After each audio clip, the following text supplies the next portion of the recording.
بالله من الشيطان الرجيم يا أيها الناس ضرب مثل فاستمعوا له إن الذين تدعون من دون الله لن يخلقوا ذبابا ولو اجتمعوا له وإن يسلبهم الذباب شيئا لا يستنقذوه منه ضعف الطالب والمطلوب الله العظيم رب اشرح لي صدري ويسر لي أمري واحلل عقدة من لساني يفقهوا قولي. I greet you with the universal greetings of Islam. Assalamu alaikum. May the peace and blessings of Allah be upon you. I'd like to share with you some ideas today regarding psychological disorders that exist predominantly in the United States and the Western world that are affecting many a household and many of our youth and many of our families that we don't seem to have an answer for. We sought the answer with the church, we sought the answer with psychiatry, we sought the answer with medicine. People are on Prozac, antidepressants, people are seeking counseling, and it doesn't seem to be making the situation better. It actually seems to be piling up and increasing, and it's something that's a very serious concern for the healthy growth, the intellectual, spiritual growth of a nation, that they address the psychological, the mental, the spiritual disorders that exist in that society. In that light, I'd like to share with you one ayah, one sign, one verse of the Qur'an, where Allah says, Ya ayyuhan nas, an example is being struck, O mankind, Ya ayyuhan nas, O all of mankind. ضُرِبَ مثل, an example, a parable is being given. فَاسْتَمِعُوا لَهُ, then listen to it carefully. Before I go on, one thing that we should appreciate about all human beings is that we are weak in the sense that we don't pay attention to the ideas, rather we pay more attention to the one giving the idea. So perhaps when you're looking at me, you already have certain conclusions made about what I will say or what I carry in me. So before I even get to say it, you've made your decision, either in a positive sense or in a negative one. And this idea weakens the fact that what I have to say, whether it is in and of itself valid or not.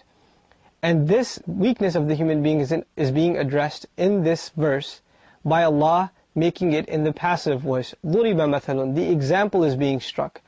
Allah didn't say here, God strikes an example, Allah strikes an example. He said an example is being struck. Meaning that the focus, the attention that has to be paid is to the example, the content, the idea that's being presented itself. Forget for a moment who is giving you this idea. Forget for a moment the face that you're looking at. Forget for a moment the book that this idea is coming from.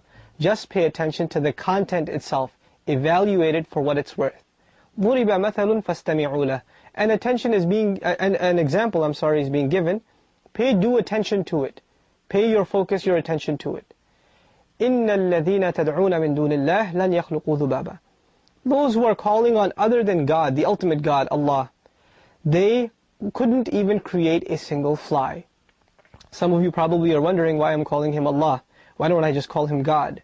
Well, the term God has German roots, and it's actually something alien to classical Semitic culture. And even in Hebrew and classical versions of the Bible that were translated into Arabic, the term Allah was used for God. So it's not something alien to the Christian world. Actually, the term God is more recent, and the term Allah, even to the Christian and Jewish phenomenon, like Elohim and Eloh, which are the same roots in Arabic as Allah, are common words.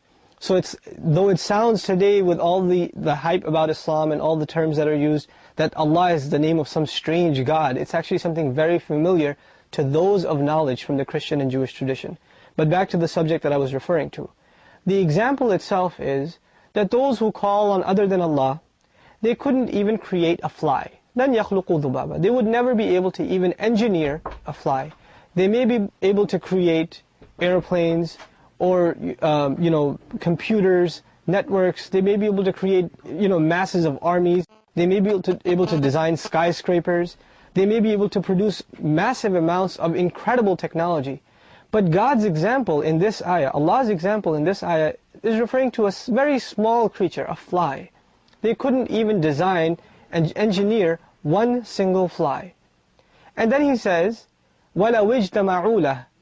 Even if they all got together and tried to create one single fly, they couldn't do it.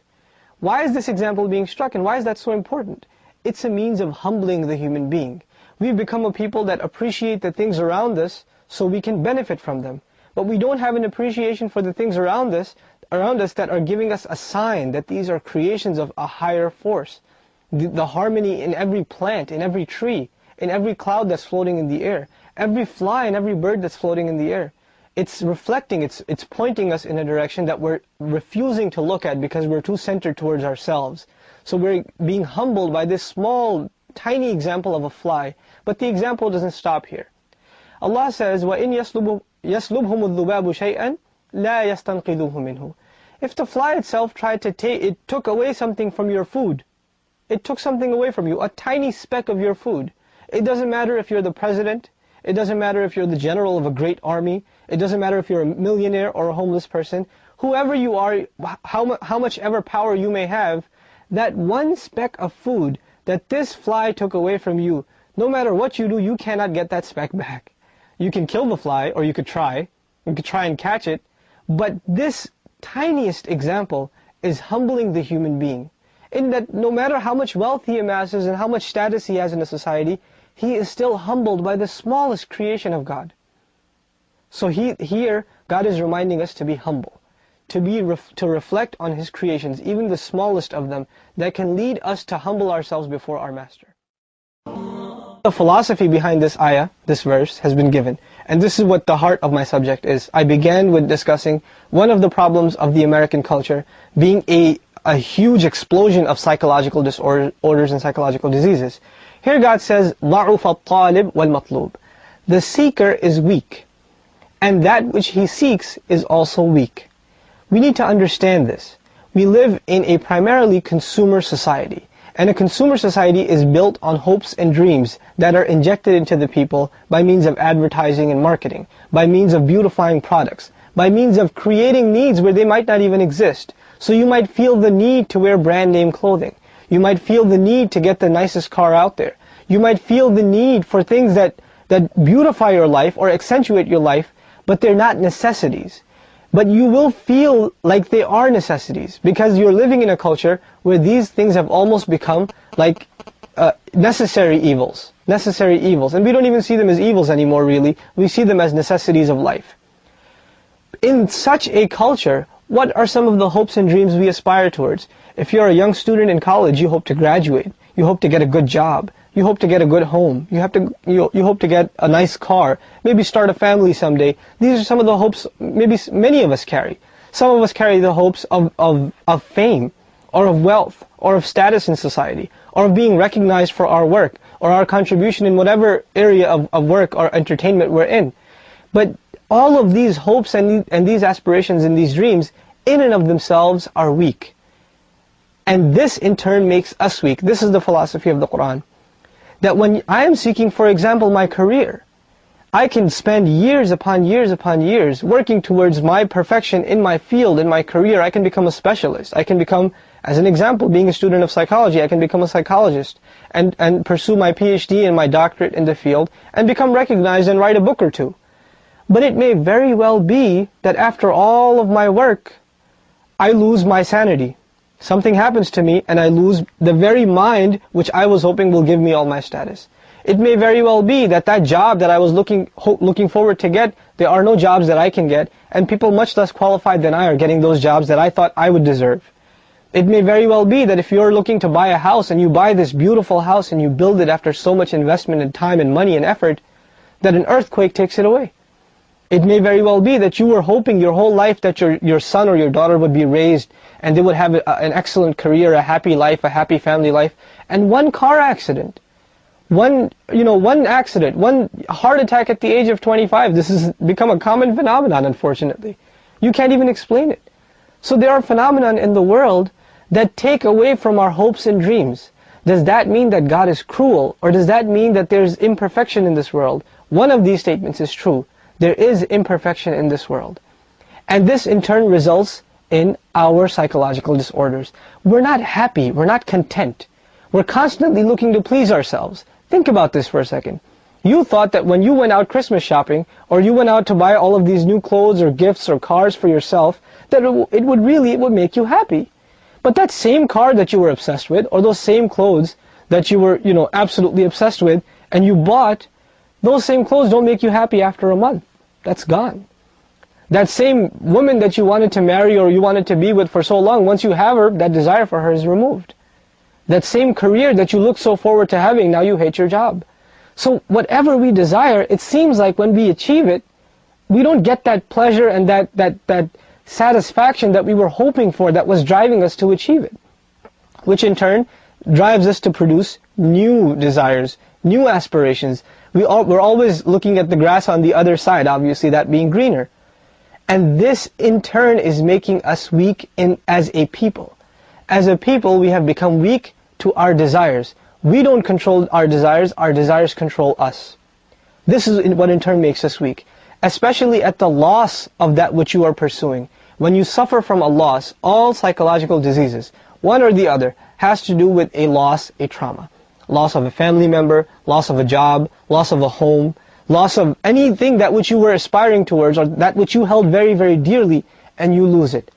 This is what is at the heart, at the cause of sadness, at the root of depression. And these symptoms, these diseases really, can only be removed if we seek something that if we seek it, it doesn't become stale after we achieve it, like any other desire in this world. And the only thing that once we seek it and we achieve it, we are satisfied and there is nothing more that can quench our thirst, is the thirst for truth. The thirst for the ultimate truth. And the ultimate truth is Allah, is the uniqueness of Allah, is the oneness of Allah, is the fact that He created us, He sustains us, He provides for us, and He has created this world as a test in which we live and we get all of these great beautiful things and we lose some of these great beautiful things. Many times of our lives are of happiness, other times are that of sadness. Why does He put us through these things? Simply put, He explains in another part of the Quran, لِكَيْ لَا تَأْسُوا عَلَى مَا فَاتَكُمْ وَلَا تَفْرَحُوا بِمَا آتَاكُمْ. It is so that you don't become overly excited over what you attained, and you don't become overly depressed over what you lost. Because this shows that you haven't established that ultimate connection with Allah, that ultimate relationship with God, in which whatever comes to you that is out of your control, you recognize that it is from your Creator. Having said this, the Creator of the universe demands on us a very special relationship. This is a relationship that can only be attained if we turn to Him sincerely. The modern trend in religion is, what can God do for me? Well, how can He make my life better? How can I feel good about myself by coming to God? This is altogether the wrong approach according to Islam. According to Islam, our attitude is, what can I do for God? He has done everything for me already. أَلَمْ نَجْعَلْ لَهُ عَيْنَيْن وَلِسَانًا وَشَفَتَيْن وَهَدَيْنَاهُ النَّجْدَيْن. No? Did we not give them eyes to see? Didn't we give them a tongue with which they can speak? They don't thank us for that? These people, they don't thank God for that? They don't recognize that they could have very well been born with one arm, or without the ability to speak, or without being able to have children, or they could have been homeless and they have homes. They could have been born, they couldn't afford even clothes on their body, we gave them homes. The fact that you're even born in a country that is thriving and it's well-to-do is from the mercy of God. It could have very well been you would have been born in Afghanistan or in Somalia. It is God's will that you're born here. Don't you thank Him for these things? So we have become a people that are looking for God to make our life better. He will make it better once we seek to do what He wants us to do. He is asking us to turn towards Him. We as a people need to turn towards God. We need to recognize that in His service, we cannot associate partners with Him. We cannot attribute to Him things that we would want to attribute to ourselves. We don't say things on behalf of God without knowledge. We don't say things like God loves you or God is pleased with you. That's the knowledge of God. How dare any of us take that role and say what God is thinking of us? We have to be humbled. And in the faith of Islam, we are humble to Allah in that we don't make the claim that Allah is pleased with the Muslims. We make the claim that we are struggling so that He may be pleased with us. We don't even know.